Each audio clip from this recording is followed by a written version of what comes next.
नमस्कार मित्रांनो, तुमचं पुन्हा एकदा स्वागत आहे मनमोकळ्याच्या मराठी रिव्ह्यूज मध्ये. मित्रांनो, असं म्हणतात पर्यटन माणसाला पंडित बनवते.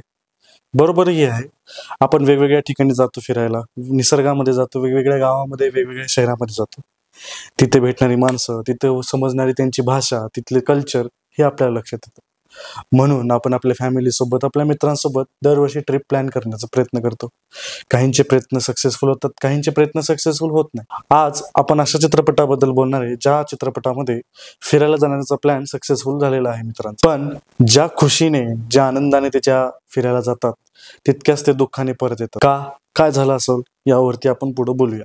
त्याआधी तुम्ही आमच्या चॅनलला सबस्क्राईब करा, लाईक करा आणि शेअर करा. तुमचा एक सबस्क्राईब, एक लाईक आणि एक शेअर आम्हाला मोटिवेट करेल नवीन कंटेंट आणण्यासाठी. तर मित्रांनो, तुम्ही शोले पिक्चरचा एक डायलॉग गाणं आठवत असेल तुम्हाला, ये दोस्ती हम नहीं तोडेंगे, तोडेंगे दम पगर तेरा साथ ना छोडेंगे.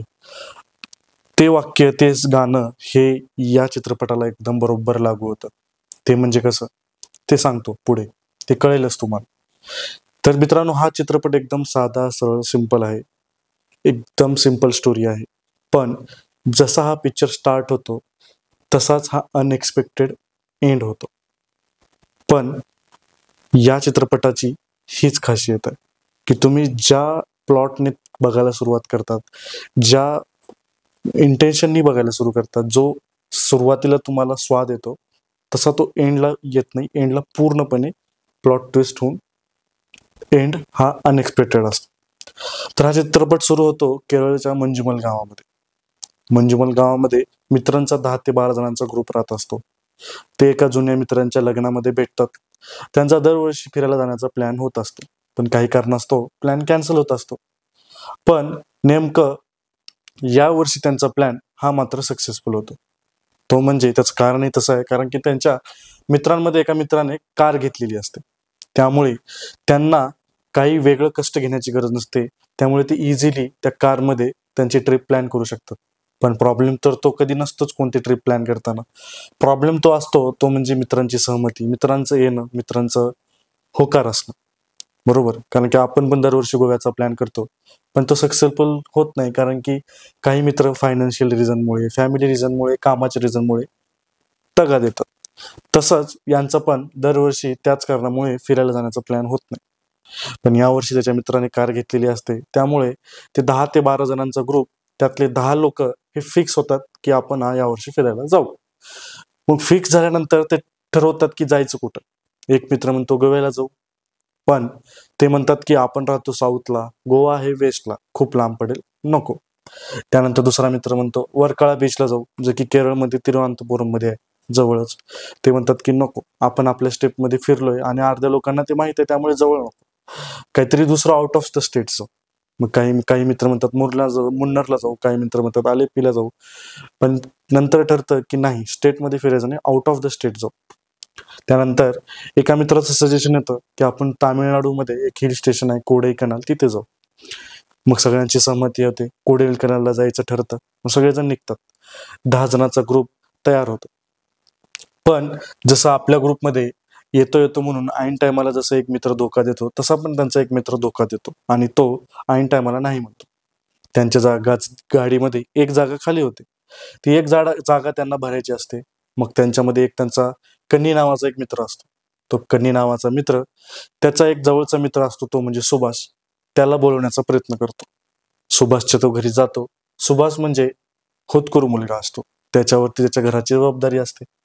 तो एकदम गरीब घरातला असतो. मग सुभाषच्या घरी कन्नी जातो आणि त्याच्या आईला सांगतो की आम्ही फिरायला चाललोय आणि सुभाषला घेऊन चाललोय. त्याच्या आईचा पण होकार येतो आणि ते अशा प्रकारे 10वी जागा फिल करून कोडाईकनालला फिरायला जातात. मग कोडाईकनालमध्ये फायनली ते 3ऱ्या दिवशी येतात. कोडाईकनालमध्ये संपूर्ण फिरून जाऊन ते एकदम हॅपी असतात. तेवढ्यात त्यांचा निघायचा प्लॅन असतो. पण एक त्यामध्ये 2-3 मित्र हे साऊथ इंडियनचे सुपरस्टार नसून ते पूर्ण भारताचे सुपरस्टार कमल हसन यांचे फॅन असतात. कोडाईकनालमध्ये एक गुना केव्ज नावाची एक जागा असते, जिथे कमल हसनचा गुना चित्रपट हा शूट झालेला असतो. जर ज्यांना गुना चित्रपटाबद्दल माहित नाही, त्याबद्दल मी 2 वाक्यामध्ये सांगतो.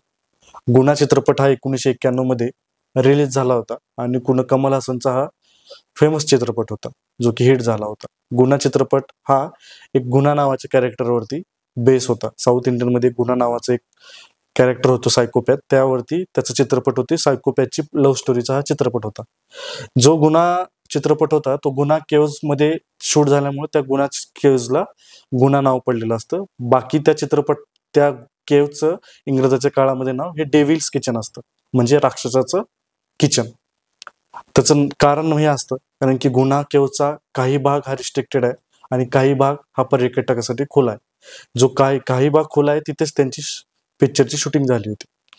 तर हे लोक ज्याच्यामध्ये 2-3 मुलं ही कमल हसनचे फॅन असतात, ते म्हणतात की आपण गुन्हा केव्ज पाहायला जाऊ. इथे येऊन जर गुन्हा केव्ज पाहिले नाही तर ट्रिप कंप्लीट नाही होणार. तर काही लोकांचं सहमती असते, काही लोकांची नाराजी असते, नको वेळ होईल उशीर होईल म्हणत असतात. पण ते 2-3 मित्र बाकी मित्रांना कन्व्हिन्स करतात आणि गुन्हा केव्जला फिरायला जातात.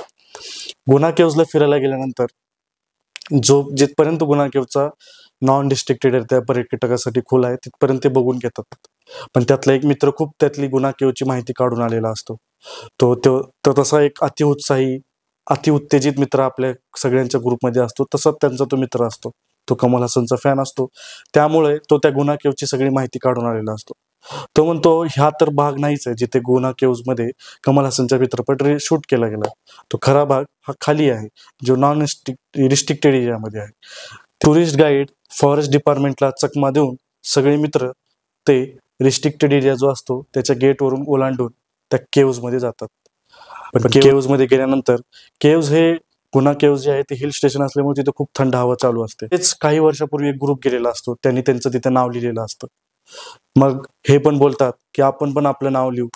ते म्हणतात की आपण इथे मंजुमल बॉईज असं नाव लिहू.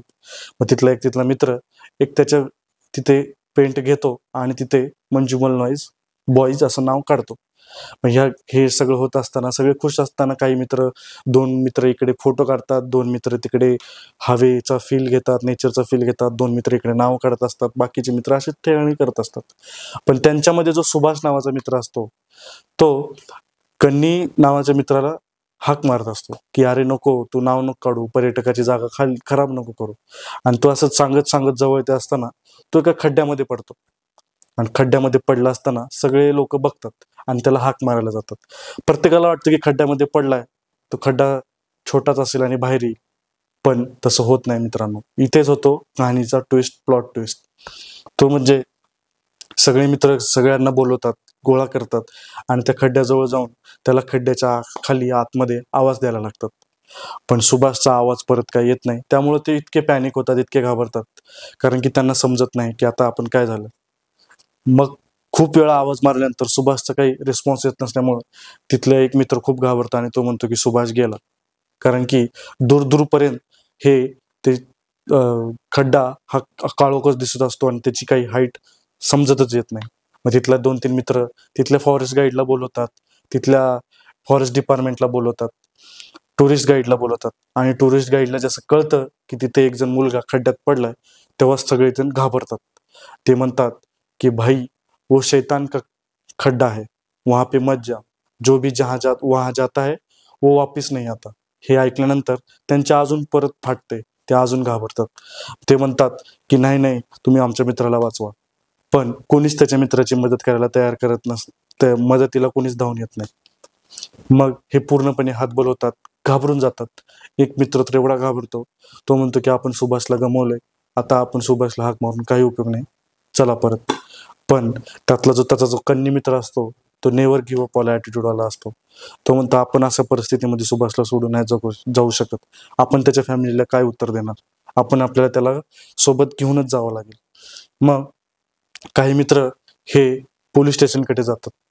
पोलीस स्टेशनमध्ये गेल्यानंतर पोलीस एवढे तापतात की त्यांनाच मारायला लागतात. पोलीस म्हणतात की काही वर्षापूर्वी तिथे एका मंत्र्याचा मुलगा पडला होता, तर पूर्ण यंत्रणा तिथे लागली होती तरी तो सापडला नव्हता. तर तुझा मित्र तर काय सापडणार, तुम्ही तुमचा मित्र गमावला असं समजून घरी निघून जा.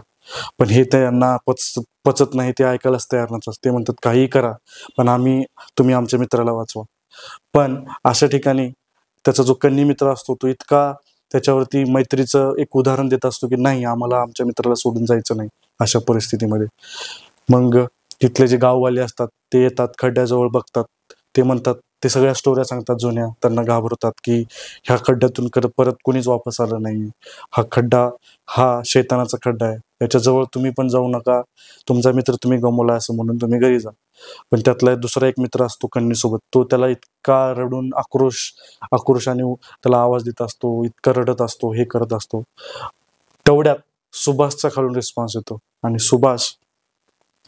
चा आवाज ऐकल्यानंतर तिथले गाववाले आणि पोलीस हे चकित होतात की यार हे कसं काय शक्य आहे. याच्यानंतर मित्रांनो, सुभाषला मित्रांच्या काढण्यापासून ते बाहेर काढण्यापर्यंतचा हा प्रवास हा इतका थरारक आणि इतका रोमांचक आहे की अंगावर काटा आणेल. हा पिक्चर नक्की बघा. हा पिक्चर Disney+ हॉटस्टारवरती अवेलेबल आहे आणि हा पिक्चर तुम्हाला एक नवीन एक्सपिरियन्स देऊन जाईल. हा पिक्चरचा सगळ्यात मेन पर्पज आणि मोटो हा लोकांना सांगण्याचा एक आहे की तुम्ही ज्यावेळेस फिरायला जाल त्यावेळेस जो लिमिटमध्ये फिरा. जो एरिया नॉन रिस्ट्रिक्टेड आहे, जो एरिया रिस्ट्रिक्टेड आहे, ते काहीतरी त्याच्या मागे पर्पज आहे, काहीतरी त्याच्या मागे उद्देश आहे, म्हणून तो रिस्ट्रिक्टेड आहे. प्रत्येक नियमाचं पालन करा आणि एन्जॉय करा. तर हा होता मंजुमल बॉयज या चित्रपटाचा रिव्ह्यू. या चित्रपटाला आपण 5 पैकी 3 स्टार देऊया. 2 स्टार ह्याच्यामुळे की या चित्रपटामध्ये गाणी नाही आहेत, म्युझिक नाही आहे, त्यामुळे थोडासा स्लो वाटतो चित्रपट आणि सुरुवातीला आपण खूप स्लो स्टार्ट केलेला आहे, त्यामुळं पेशन्स ज्याच्यामध्ये नाही आहे तो फार वेळ ह्या पिक्चरला धरून ठेवणार नाही.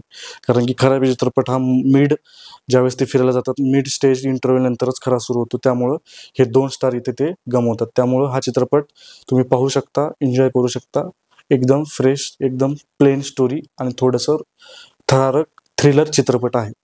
तर नंतर भेटूया पुढच्या पिक्चरच्या रिव्ह्यूमध्ये. तुम्हाला कोणत्या चित्रपटाचा रिव्ह्यू पाहिजे आहे तर तुम्ही नक्की कमेंटमध्ये सांगा. आम्ही ते देण्याचा मराठी भाषेमध्ये, आपल्या बोली भाषेमध्ये, मायबोली भाषेमध्ये देण्याचा प्रयत्न करू. धन्यवाद.